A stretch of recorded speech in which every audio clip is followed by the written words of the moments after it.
सुप्रभात। मैं हूं जगेंद्र राणा। दीन दुखियों की सेवा,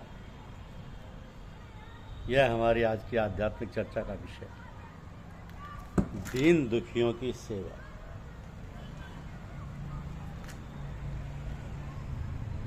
दीन लखत सब जगत को, दीन ही लखे न को। जो रहीम दीन ही लखे, दीन बंधु सम हो। जो दीनहीन होता है, गरीब होता है, वही सबकी तरफ निगाह दौड़ाता है। कोई हमारी मदद करे, कोई इमदाद करे तो दीन तो सबकी तरफ देखता है, सबकी तरफ ख्याल करता है। कोई हमारी मदद करे मगर दीन की तरफ कोई नहीं देखता। तो जो दीन की तरफ देखता है, जो उसके दुख दूर करता है, जो रहीम दीन ही लखे, दीन बंधु सम हो। जो रहीम दीन ही लखे, दीन बंधु सम हो। तो दीन दुखियों की सेवा करना, उनकी मदद इमदाद करना हर मनुष्य का कर्तव्य है, फर्ज है। लोग कह देते हैं भगवान सर्वव्यापक है। भगवान सर्वव्यापक है तो मगर हम कहाँ उसको मानते हैं। एक गुरु जी थे, उन्होंने अपने शिष्यों को बुलाया और एक एक चाकू दिया और एक एक फल दिया और कहा कि इसको एकांत में काट के लाओ जहाँ कोई ना हो। तो सब लोगों ने कहीं छत में अकेले जाके, कहीं कोठरी में जाके फल को काटा। एक थे सो वो जहाँ कहीं जा उन्हें लगे कि यहाँ भी भगवान है। एकांत यहाँ कहाँ, सब जगह भगवान। तो फल ला के वैसे के वैसे दे दिए। गुरु जी बहुत नाराज हुए, कहा क्यों, तुमने कहा क्यों नहीं काटा। तो शिष्य ने कहा, अरे क्या काटे हैं, आपको एकांत कहीं मिला ही नहीं। हम जहाँ जाए वहाँ हमको मालूम होता है कि यहाँ भगवान व्याप्त हैं, भगवान यहाँ भी मौजूद हैं। तो भगवान की सर्वव्यापकता अगर महसूस करें तो हम कोई गलत काम कर ही नहीं सकते। हमसे कभी गलत काम हो ही नहीं सकता। जब राम रावण का युद्ध हो रहा था तो रावण को मारने में बड़ी देर हो रही थी। सीता जी बहुत परेशान थी, उनके पास त्रिजटा थी। तो उसने कहा कि बात यह है कि रावण जो है तुम्हारी याद में है और तुम भगवान की याद में हो, और भगवान के अंदर सारा विश्व समाया हुआ है। अगर ऐसे में उसको मार दें तो सब खेल खत्म हो जाएगा। इसलिए बार बार उस पर बार होने से जब उसके अंदर व्याकुलता पैदा हुई, वह सीता जी को भूल गया, तब उन्होंने उसको मारा। तो हमारे विचार शुद्ध होना चाहिए, सुबह शाम भगवान की पूजा प्रार्थना करना चाहिए सब लोगों को। भगवान ने हमारे ऊपर इतनी दया कृपा की कि हमको पैदा करने से पहले हमारे लिए सब ज़रूरत की चीज़ें तैयार कर दी। मनुष्य को जिस जिस चीज़ की ज़रूरत होती है सब चीज़ें तैयार कर दी। बच्चा पैदा होने से पहले माँ के स्तनों में दूध आ जाता है। तो ऐसे भगवान को हम हर समय याद करें। 3 बातें बहुत महत्वपूर्ण हैं। सेवा, मधुर भाषण और किसी की निंदा ना करें। ईश्वरीय प्रेम में वो आकर्षण है कि सारी अच्छाइयाँ खुद ही चली आती हैं अपने आप। तो ईश्वरीय प्रेम हो कैसे? हम सबसे प्रेम करें, हर एक आदमी से प्रेम करें, उसमें कोई शर्त ना हो, कोई लगाव लिपटाप ना हो, कोई स्वार्थ ना हो और निस्वार्थ हो, तो वो ईश्वरीय प्रेम है। ये मुश्किल है, मगर पुरुषार्थी आदमी के लिए कुछ मुश्किल नहीं। और अभ्यास करते करते सब कुछ कर सकता है। करत करत अभ्यास के जड़ में तो हो तो सुजान। रसरी आवत जाते सिल पर पड़ निशान। रस्सी कितनी मुलायम होती है और पत्थर कितना कड़ा होता है, लेकिन बार बार रगड़ करते करते उस पर निशान पड़ जाते हैं। तो करत करत अभ्यास के जड़ में तो हो तो सुजान। तो जड़मति यानी जड़ बुद्धि वाला भी निरंतर अभ्यास से होशियार बन जाता है। जन्माष्टमी के दिन बाबा के 2 पुराने भक्त बाबा का दर्शन करने आए। उस समय बाबा लोकनाथ ब्रह्मचारी भोजन कर रहे थे। बचा हुआ प्रसाद शिष्य को खिलाते हुए बाबा ने पूछा, बताओ तो कौन किसे खिला रहा है। एक शिष्य रजनीकांत ने कहा गुरु शिष्य को खिला रहा है। बाबा ने कहा अरे रहने भी दो, गुरु शिष्य का पचड़ा बाप बेटे को खिला रहा है।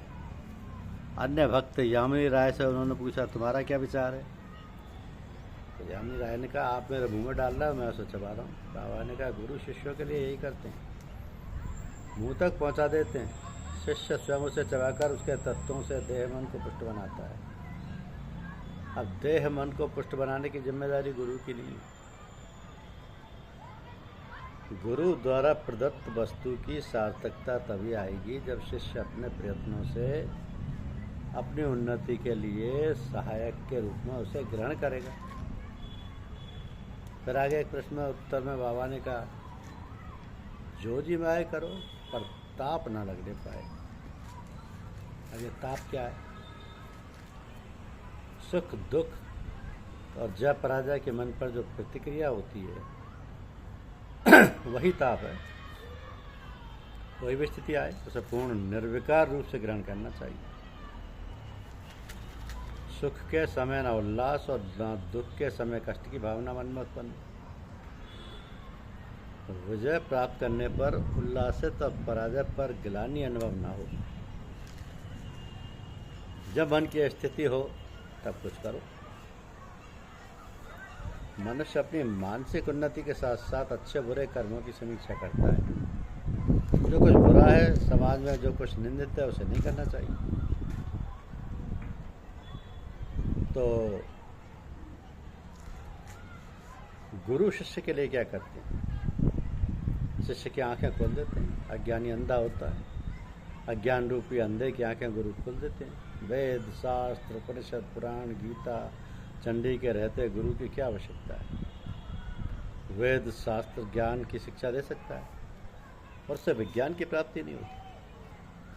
प्रत्यक्ष अनुभूति के बिना किसी भी शास्त्र की सम्यक उपलब्धि नहीं होती।